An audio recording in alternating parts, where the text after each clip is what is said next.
Blanc. Déjà quelque chose au nez à 20 cm, c'est bien. On a déjà quelque chose à la robe aussi. Des reflets légèrement verts, comme ça on dirait sur un vin plutôt jeune, comme ça d'instinct. Enfin de la jeunesse, au minima de la fraîcheur quoi. Bah là, c'est vrai que visuellement, on s'attend à quelque chose. On s'attend à quelque chose de frais et de... Là, déjà un peu... Et l'expression, on a une jolie maturité de fruits, on s'imagine quelque Il y a chose de la d'un petit grume, peu, d'un peu juteux, d'un peu rebondi, peut-être par la maturité, ces tonalités un petit peu Il y a de la grume au nez. sur ces couleurs un peu orangées, jaune-orangé un peu dans la couleur mentale du vin. Hein, je trouve qu'on a du fruit, on a du soleil. Déjà, le nez, tu voyages. La couleur mentale du vin, je t'ai jamais entendu dire ça. Qu'est-ce que tu entends par la couleur mentale d'un vin? Tu imagines un paysage, une toile. Ah oui, dans ce sens-là, oui. Voilà. Sans être sur les verts et les jaunes, sur quelque chose de frais, de racé.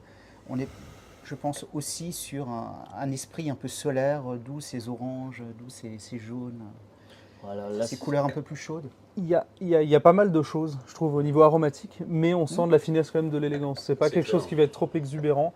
On a effectivement un peu d'agrumes, on a un fruit qui est assez mûr, mais un côté très floral aussi. On a une petite pointe de végétalité au nez. Floral, moi ça me rappelle toujours la pomme un peu. Mais on a un mélange d'un côté... On a de la pomme verte. Ouais, de la pomme verte, ouais. Et je trouve qu'on a un mélange de pomme verte et d'agrumes. Granny Smith, là, qui vient derrière avec son acidité.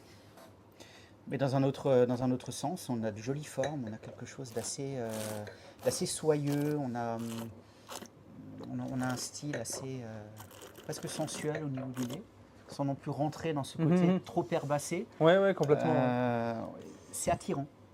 C'est bien, dès l'ouverture, on retrouve ce qui m'a fait aller vers ce vin-là. Ah, c'est...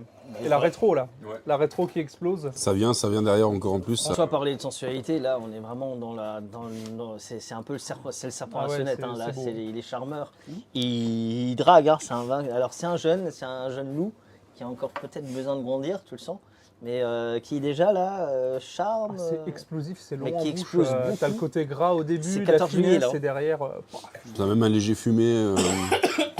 C'est très derrière tactile, des notes d'amande, des notes de... On a une entrée de bouche presque d'une fumé certaine pinot gris en sonorité. fin de bouche, là, Voilà. effectivement. En milieu de bouche, une salivation assez importante. On a un esprit tactile, et ensuite le milieu de bouche se tend, un petit peu comme un entonnoir. Hein. Mais on a une élégance, une finesse. Et la finesse est là. Je parlais Et en de rétro, couleur ça repart, quoi. Vraiment, je parlais ça de lie. couleur mentale, on peut très bien, ça, t'es avec tes potes, même un barbecue, je trouve que c'est bien. Peut-être une recette un peu plus peut-être plutôt des sardines sur le barbecue. C'est le vois, 5e vin qu'on goûte en filmé. À chaque fois, tu pars sur un barbecue. Si on en a envie, pourquoi pas, hein, Exactement, pourquoi pas. tout à fait. Pourquoi pas. Non, mais j'irais même sur une belle minéralité en même temps, de Saint-Jacques, c'est la saison, Complètement. de crevettes, Ouais, ou de gambas. Parce que tu as cette grosse salinité quand Ouais. même. un plateau de fruits de mer, magnifique. Une belle salade de gambas, par exemple, ou des belles Saint-Jacques snackées, juste, avec un peu de On roquette. du coup, on mange Complètement, avec parce que mer tu as quand en même la fin de bouche. gourmandise. Ouais, c'est ça. Exactement. Tu as quand même quelque chose d'assez large. Non, je trouve qu'il large, raconte très beaucoup de salin. choses. Ouais, C'est un joli vin de lieu. Je crois que Oui. l'exposé. C'est un joli vin de lieu. On a un terroir là, on a du caillou.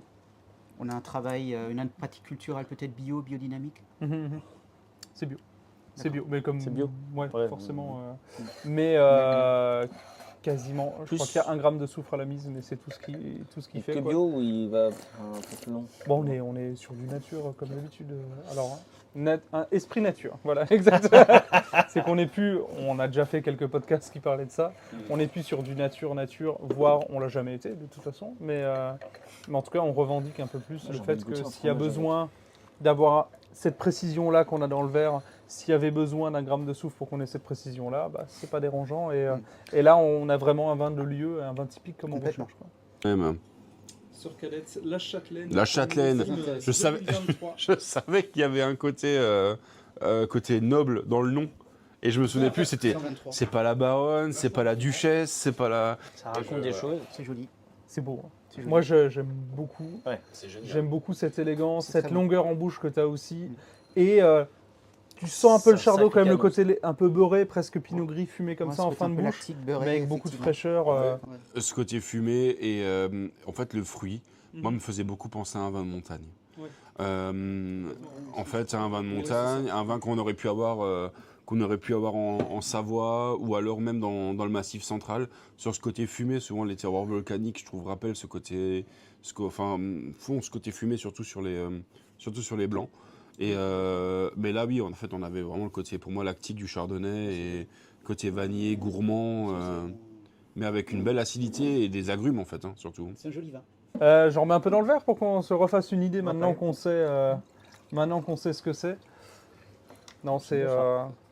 Hors de souvenir, ça goûtait très bien, mais des fois, quand on réouvre des bouteilles, on peut avoir une espérance différente. Et là, c'est vraiment exactement comme je l'avais goûté pour le sélectionner dans le coffret. Donc, je suis très content, vraiment un très joli vin. Ouais, c'est terrible. Hein. C'est très bon. C'est terrible. Hein. C'est des appellations qu'on goûte pas souvent non plus. Hein. Oui, Riesling, complètement. c'est Ouais, très intéressant.